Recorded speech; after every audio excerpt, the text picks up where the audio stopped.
Hello everyone, welcome back in our channel. The subject is management and unit is 6, that is materials management. Sixth unit had been started in last lecture, introduction part of materials management. Today we will discuss only about inventory management. Okay, what are its meanings and objectives? The last video or last lecture of management is fully considered as introduction only part of materials management, in which we will discuss we had discussed what is materials management, functions of materials management, and what are the objectives of that. Okay, this is our 26th lecture on management. With the help of these lecture, we conclude each and every part of our management subject, each and every aspects which are related to management, and also with your syllabus, SBT syllabus. That's why we discuss each and every part in detailed way and very slow process. Okay, ये management class है और इसका 6वां unit जिसका नाम है materials management को हम लोग जिक्र कर रहे थे. लास्ट वीडियो में हम लोग मटेरियल्स मैनेजमेंट का इंट्रोडक्शन पार्ट को जिक्र किए थे.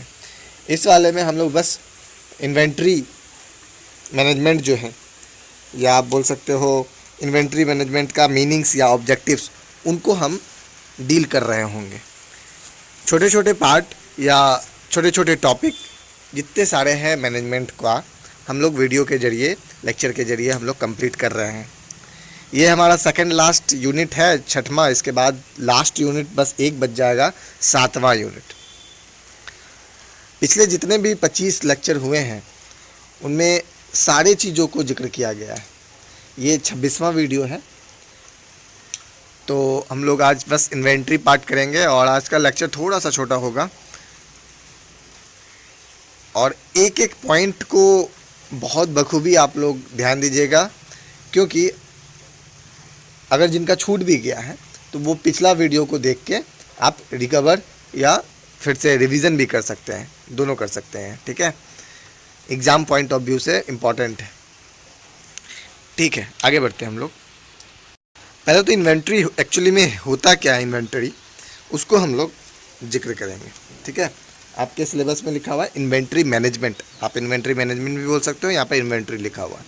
इन्वेंट्री मतलब it is a detail list of movable item which are required for manufacturing product and maintaining the equipments and machines in good working order.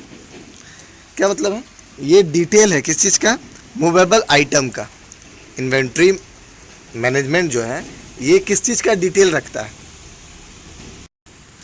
Movable item का, जो कि required होता है, ज़रूरत होता है. इसके लिए मैन्युफैक्चरिंग प्रोडक्ट के लिए, इन द सेंस किसी भी प्रोडक्ट को जो कंपनी या जो फैक्ट्री में बन रहा है कोई भी प्रोडक्ट, उसके बनने के लिए जो ज़रूरत है, पार्ट, मशीन, ठीक है ना, उस चीज़ का डिटेल लिस्ट कौन रखता है? Inventory. And maintaining the equipments and machines in good working order. और क्या करता है इन्वेंट्री मैनेजमेंट? जो मशीन्स हैं, इक्विपमेंट्स हैं, ठीक है ना, उसको मेंटेनेंस. आप बोलोगे कि मेंटेनेंस मतलब कि कोई भी फैक्ट्री में जितने सारे मशीन्स वगैरह होते हैं, इक्विपमेंट्स होते हैं, उनको ऐसा नहीं है कि वो एक बार ख़रीद लिए तो बस 10 साल 20 साल चल रहा होता. नहीं, उनको मेंटेनेंस की ज़रूरत होती है. ठीक है, पिछले आप ईयर में जब आप लोग 4th या 5th सेमेस्टर में होंगे तब आप लोग ट्रांसपोर्टेशन पढ़े होंगे, जिसमें एक रेलवे इंजीनियरिंग पढ़े होंगे. ठीक है ना, उसमें क्या होता है एक्चुअली? मेंटेनेंस मांगता है. रोडवेज और रेलवेज में क्या अंतर है पता है? ढेर सारा तो अंतर है, लेकिन एक और मेन डिफरेंस अगर बात करें रोडवेज और रेलवेज का, तो रोडवेज में उतना ज़्यादा मेंटेनेंस की ज़रूरत नहीं है. ठीक है ना, रेगुलरली मेंटेनेंस की ज़रूरत नहीं है. जबकि हमारे ट्रैक में, जिसको आप रेलवेज बोल सकते हो, उसमें हमें ज़रूरत पड़ती है किस चीज़ की, मेंटेनेंस की। ठीक है, आगे बढ़ते हैं हम लोग। इन्वेंट्री मैनेजमेंट, चलो देखते हैं। वो तो हो गया inventory management. It is the process of maintaining the optimum number of each inventory item. It deals with production, sales and customers service at the minimum cost. और क्या रखता है ये ध्यान, इन्वेंट्री मैनेजमेंट के अंतर्गत क्या रहता है कि ये प्रोडक्शन का, कितना प्रोडक्शन हुआ, कितना सेल हुआ, कस्टमर सर्विसेज, कस्टमर को किस तरह प्रोडक्ट जाएगा, है ना, कोई दिक्कत तो नहीं आ रहा है इस, और सबसे कम कॉस्ट में जाए, इन सारे चीज़ों का ध्यान रखता है कौन, इन्वेंट्री मैनेजमेंट। ठीक है ना, ये प्रोसेस है मेंटेन करने का optimum number of each inventory item. हर एक आइटम जो भी इन्वेंट्री के अंतर्गत आता है, अभी अभी हम बात किए थे कि मूवेबल आइटम वगैरह, तो वो आपको कम कॉस्ट में प्रोडक्शन या सेल्स जो भी है, ये सब का लेखा जोखा। ठीक है ना, अभी अभी हम बात किए थे किस चीज़ का, it is the detail list of movable item. क्या रहता है इसमें, डिटेल लिस्ट। ठीक है, उसी को बोलते हैं inventory management, right.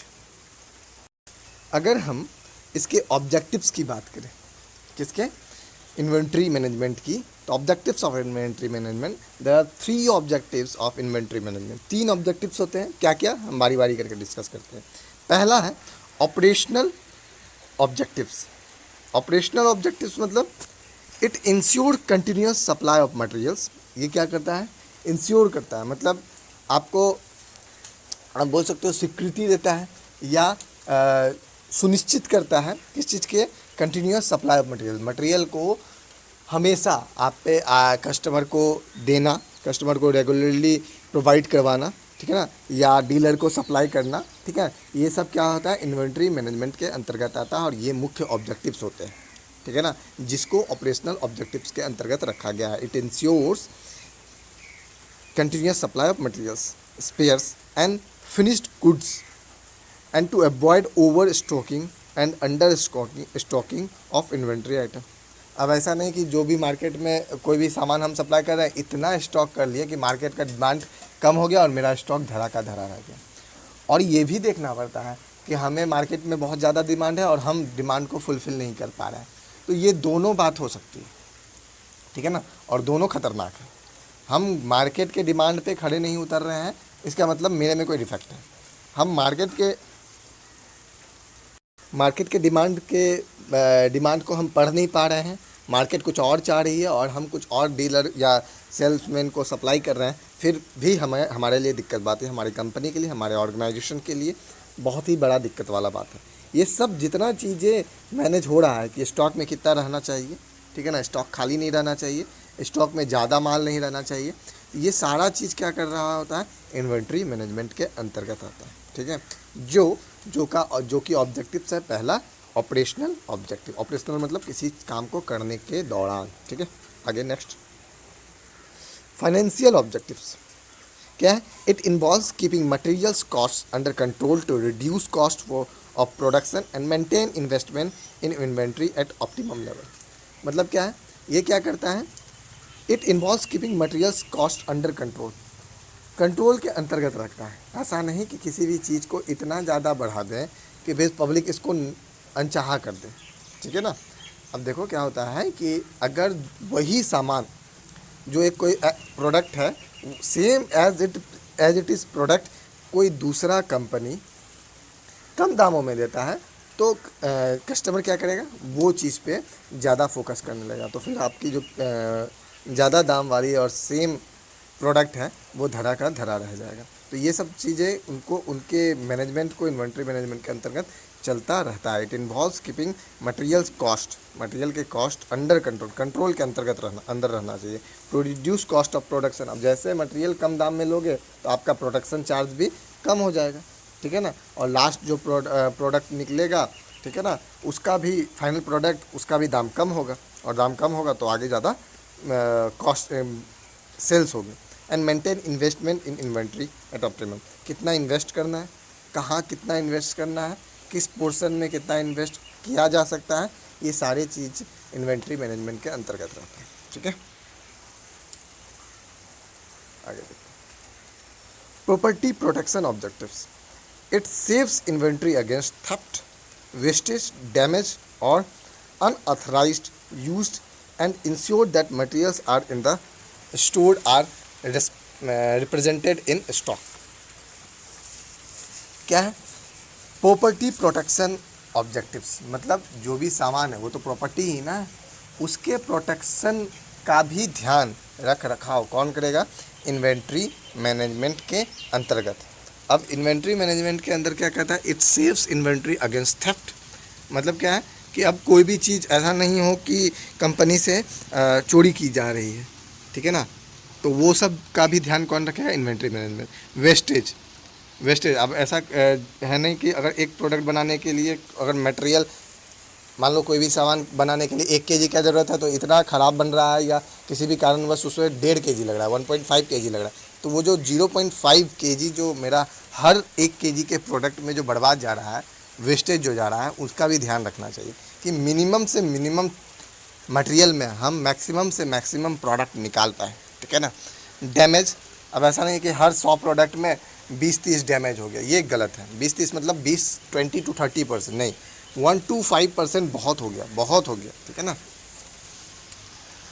Defective piece जो बोलते हैं वो होता है। और unauthorise used as ensure that materials are in the stored are represented in stock. जो भी सामान इकट्ठा किया गया है स्टॉक में, उसका डिटेल्स सारा इसके अंतर्गत आता है। किसका? प्रॉपर्टी, क्योंकि वो जो सामान भी है एक तरह से प्रॉपर्टी ही है, ठीक है ना। नेक्स्ट लेक्चर में हम लोग करेंगे ABC। आ गया ABC, जिसका जिक्र हम कर रहे थे। ABC 6.2 है, जिसका फुल फॉर्म होता है ऑलवेज बेटर कंट्रोल एनालिसिस।